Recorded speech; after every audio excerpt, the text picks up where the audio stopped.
बच्चों को वस्त्र वितरण करना, पुस्तक वितरण करना। और वृक्षारोपण पे बात आती है तो हम लोग वृक्षारोपण को 2019 से हमने स्टार्ट किया। 2019 में जब हमने देखा कोरोना काल आ रहा है और भी तमाम तरह के वायरस आ रहे हैं, तो हमने वृक्षारोपण का स्टार्ट किया शिवाजी नगर कॉलोनी से। संस्था का नाम आते ही लोग को दिमाग में आता है अरे ये फ्रॉड होता है। एनजीओ, कुछ लोगों ने एनजीओ का नाम फ्रॉड में ला रखा है। बहुत सारी संस्थाएं हैं जिसका नाम फ्रॉड में भी आते हैं और कुछ बंद भी हो चुके हैं। तो जब हमने स्टार्ट किया कि ये संस्था हम लोग चला रहे हैं, तो हमारे घर में ही हम लोगों ने बोला, मम्मी पापा ने, दीदी जाने, सभी लोगों ने बोला कि अरे क्या फालतू टाइम पास कर रहे हो, टाइम बर्बाद करोगे अपना, कुछ काम करो, पैसा आएगा। और साथ में हमने जो भी हमारी टीम ने तैयार किया था, टीम के ही कुछ लोगों ने हमें छोड़ के चले गए। फंडिंग के लिए हम लोगों को बहुत मेहनत करना पड़ता है। और फंडिंग तो पहला फंडिंग हम लोगों का खुद का सदस्यों का होता है। और क्योंकि सदस्य सारे जितने भी हैं इतना नहीं दे सकते हैं कि फंडिंग सब कार्यक्रम हो पाए। फंडिंग के लिए हम लोग, जो हमारे बड़े भाई लोग हैं, व्यापारी लोग हैं, उन लोगों के पास जाया जाता है जो परिचय के लोग हैं। उनसे बोला जाता है, जैसे हमारे अभिषेक गुप्ता जी हैं, उमेश अग्रहरी जी हैं, नितेश शुक्ला जी हैं, सचिन गुप्ता जी हैं, विवेक वर्मा जी हैं। ऐसे तमाम हमारे पास व्यापारी लोग हैं जो भैया लोग अपना सहयोग हमें देते हैं हमारे कार्यों को देखते हुए। हिंदुस्तान में 125 करोड़ रहते हैं और इन सब की सिर्फ एक समस्या है, और वो समस्या है इस वक्त ग्लोबल वार्मिंग की। पर्यावरण को हम लोग कैसे संरक्षण दे रहे हैं और खास तौर पर हमारी जिंदगी किस तरीके से एसी के तौर पर काम करने लगी है, इसको देखकर सरकारें काम कर रही हैं, हर प्रदेश की सरकारें काम कर रही हैं, लेकिन कुछ युवा भी हैं जो अब इनसे जुड़ते नजर आ रहे हैं। हमारे साथ अंकित गुप्ता बैठे हैं, राइजिंग वेलफेयर सोसाइटी कि इनके अंडर आती है। इन्होंने एक प्लेटफॉर्म बनाया जिसमें खास तौर पर हम अगर बातचीत करें मदद करने की, लेकिन इन सब के बीच जो सबसे खास जो चीजें हैं इस वेलफेयर सोसाइटी की, राइजिंग वेलफेयर सोसाइटी की, वो खास बात ये है कि इन्होंने सोचा पर्यावरण को लेकर के, इन्होंने सोचा वृक्षारोपण को लेकर के, और खास तौर पर सोचा कि वृक्षारोपण तो बहुत सारे लोग कर रहे हैं लेकिन संरक्षण कौन दे रहा है। जी हाँ, संरक्षण दे रहे हैं हमारे साथ बैठे अंकित। बात कर रही थी वृक्षारोपण को लेकर के, ग्लोबल वार्मिंग को लेकर के, पर्यावरण को लेकर के, लेकिन संरक्षण की बात कोई नहीं करता है। इस वक्त गोरखपुर में आपने एक प्लेटफॉर्म शुरू किया राइजिंग वेलफेयर सोसाइटी के नाम से, जिन्होंने न सिर्फ वृक्षारोपण के बारे में सोचा बल्कि संरक्षण देने के लिए भी सोचा। इस तरीके का आइडिया कब आता है और अचानक से, क्योंकि आप खुद बहुत युवा हैं, युवा के तौर पर ये आइडिया कैसे आया? हमारी संस्था 2017 से आई है। हम लोग इसके पहले भी लगातार काम किए हैं, 2015-16 में भी, जिसमें हमारे पास कोई प्लेटफॉर्म नहीं था। 2017 में हमने राइजिंग वेलफेयर सोसाइटी के नाम से एक संस्था रजिस्ट्रेशन कराया, और उसके बाद हम लोगों ने तमाम तरीकों पे काम किया, जैसे वृक्षारोपण, महिला सशक्तिकरण और जरूरतमंदों की मदद करना, जिसमें हम सभी लोगों ने कंबल वितरण करना स्टार्ट किया और भोजन कराना स्टार्ट किया। बच्चों को शिक्षा देने पे काम किया गया। ट्रांसपोर्ट नगर में एक पीछे अमृत मंडी के पास एक जगह है जहाँ झुग्गी झोपड़ी में लोग रहते हैं, वहाँ पे बच्चों को पढ़ाया भी जाता है और वहाँ पे सारे कार्यक्रम भी होते हैं। बच्चों को वस्त्र वितरण करना, पुस्तक वितरण करना।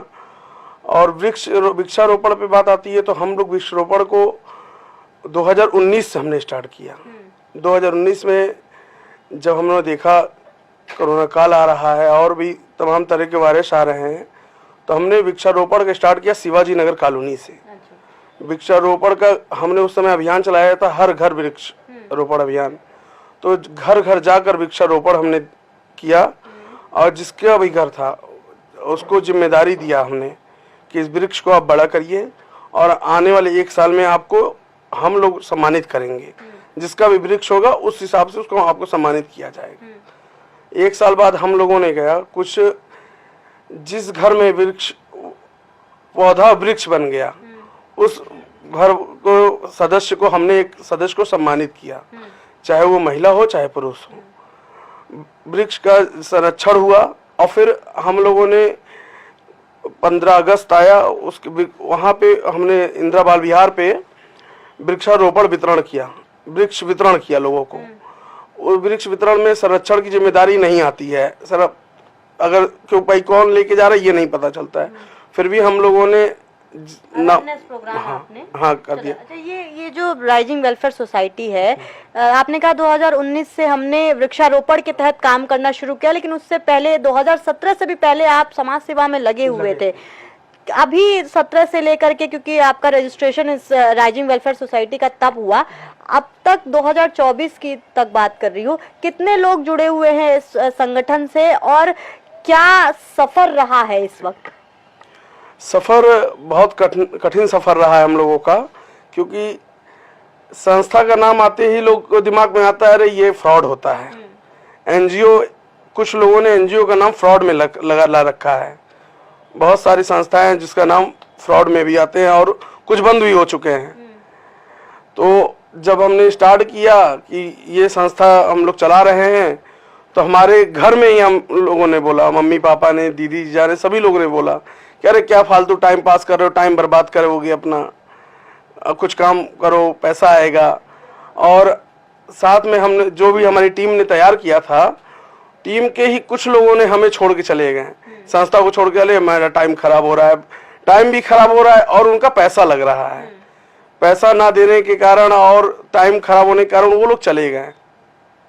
फिर हमने हिम्मत नहीं हारा, फिर संस्था को चलाते रहा और धीरे धीरे करके फिर 2-4 लोग हमारे साथ जुड़े, जिसमें संदीप वर्मा जी हैं, संजय पासवान जी हैं, धीरज प्रजापति जी हैं और भी संदीप राय जी हैं, अभिषेक गुप्ता जी संरक्षक हैं संस्था के।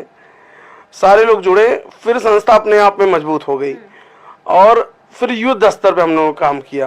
कोरोना काल में हम लोगों ने 45 दिन तक भोजन कराया और वृक्षारोपण किया, मेडिकल कैंप लगवाया, बहुत सारे काम किए। फिर हम लोगों ने कैसे कन्विंस कब लगा कि जनता एक्चुअली में इस वृक्षारोपण के बाद या पर्यावरण के लिए आगे आना चाहती है? कैसे कन्विंस किया लोगों को आपने?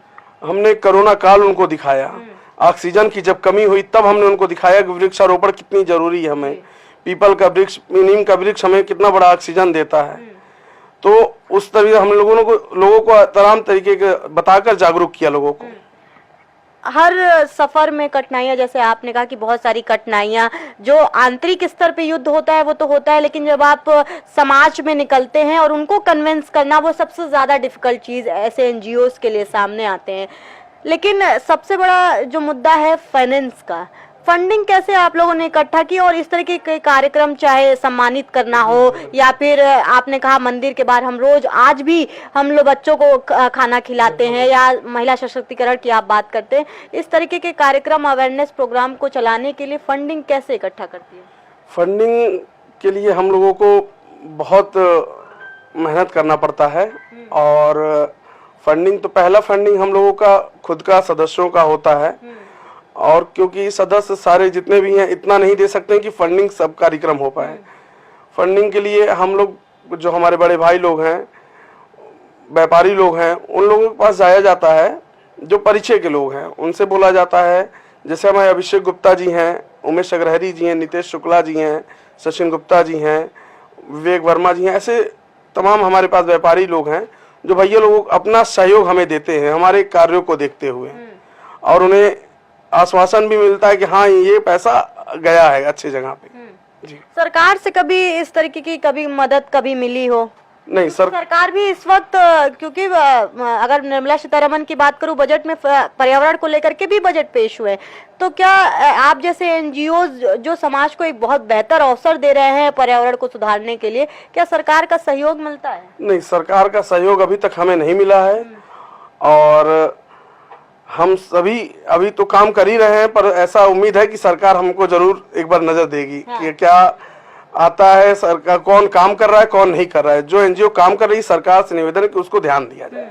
अच्छा, अब ध्यान देने की आपने बात की है, तो अब एक लंबा वक्त 10 साल गुजर गए हैं, एक संदेश दीजिए युवाओं को। आप खुद युवा हैं और आपका ये मेन काम नहीं है एनजीओ चलाना, आप अपना जो आपका फैमिली जो वर्क है, प्रोफेशनल वर्क दूसरा है, उसके बाद भी आप समय निकालते हैं, एक विचार के साथ आप समाज में आए कि हमको समाज को कुछ देना है। और जो युवा आपको इस वक्त देख रहे हैं, क्योंकि आप एक प्रेरणा बन के उभर रहे हैं इस वक्त गोरखपुर में, तमाम युवाओं को संदेश दीजिए कि पर्यावरण कितना जरूरी है संरक्षण के लिए इस वक्त। युवाओं से हमारा ये आग्रह और निवेदन भी है कि हमारी संस्था राइजिंग वेलफेयर सोसाइटी से आए, जुड़े और गोरखपुर को साथ में मिल के हमारे गोरखपुर ग्रीन गोरखपुर बनाया जाए। और ज़्यादा से ज़्यादा अपने पास अगर नहीं भी जुड़ते हैं, उनको संस्था से नहीं जुड़ना है, हमसे नहीं जुड़ना है, तो अपने आसपास वृक्ष लगाएं, अपने जन्मदिन पे वृक्ष लगाएं, अपने माता पिता के एनिवर्सरी पे वृक्ष लगाएं और आसपास रहने वाले जरूरतमंदों की मदद करें।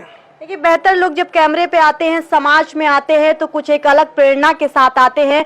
जब अंकित ने शुरू किया था 2017 के पहले से शुरू किया था, हालांकि राइजिंग वेलफेयर सोसाइटी 2017 में जब रजिस्टर हुई तो एक कारवा चला था, और कारवा ये शून्य से शिखर तक का सफर किसी भी एनजीओ की जब आप बात करते हैं तो चलता है, लेकिन प्रेरणा जब अंकित जैसे लोग बनते हैं तो समाज में ये आईना दिखाया जाता है कि कोई भी वर्ग हो, चाहे पर्यावरण की बात करते हैं, चाहे महिला सशक्तिकरण की बात करते हैं, चाहे बुजुर्ग लोगों की बात करते हैं, तमाम चेहरा आप बन सकते हैं। और जब इन्होंने कहा कि जुड़िए जरा, क्योंकि गोरखपुर को एक ग्रीन गोरखपुर, हरित क्रांति की हमने बहुत सालों पहले बात की थी, एक बार वापस से उसी तरफ चलने की जरूरत है, क्योंकि हिंदुस्तान जल रहा है। अभी 2 दिन पहले की रिपोर्ट आपको बताओ कि जितनी गर्मी है उसी हिसाब से ठंड भी पड़ने वाली है। तो अब जिस तरीके से ये वेदर काम कर रहा है, ऐसे अंकित जैसे तमाम चेहरों की जरूरत इस वक्त हिंदुस्तान को है। मैं थी आपके साथ यशस्वी, आप देखते रहिए एनबी भारत। यही हमारा स्टार डिजर्ट।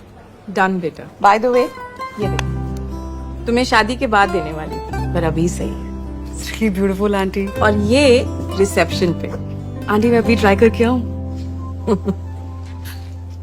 भाभी आपने तो इसे बेटी बना लिया, लेकिन ये तो अभी भी आंटी पे अटकी है। फॉर्मेलिटी के लिए तो सब माँ कहते हैं, लेकिन जब ये बोलेगी दिल से बोलेगी। क्या हुआ बेटा, कुछ भूल गई? हाँ, आपको थैंक यू कहना माँ।